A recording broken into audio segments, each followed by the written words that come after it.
Hello guys, this is Tutorial Stream, and in this video you will learn how you can create code in the SoloLearn coding and learning application on mobile.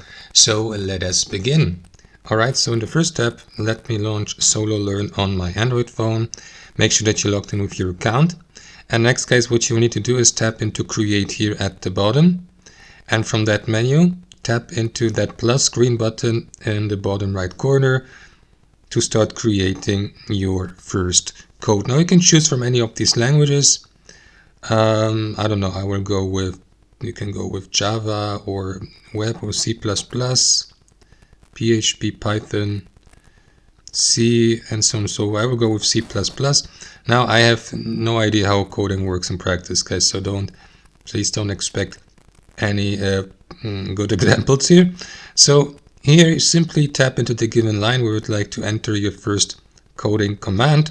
You may use your keyboard at the bottom for it, or these commands here like tab or move or arrow to the right, opening bracket, closing bracket, and enter a value within that bracket, like I don't know, item 1 or something like that. And you will see also the highlighted bracket here in colors.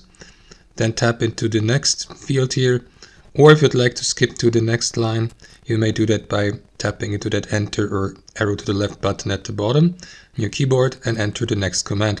There are also other commands like run here in the top or to the right, for example, if you'd like to see the code in the preview. And then guys, you may share your code here in the top right, or click into these three dots and save the given code, change the font size, reset your code. So let me do that really quickly. And now we just have gone back to the start. And that's how it works, guys. That's how you create codes in your coding language on SoloLearn 2026. Hope you enjoyed it, and until next time.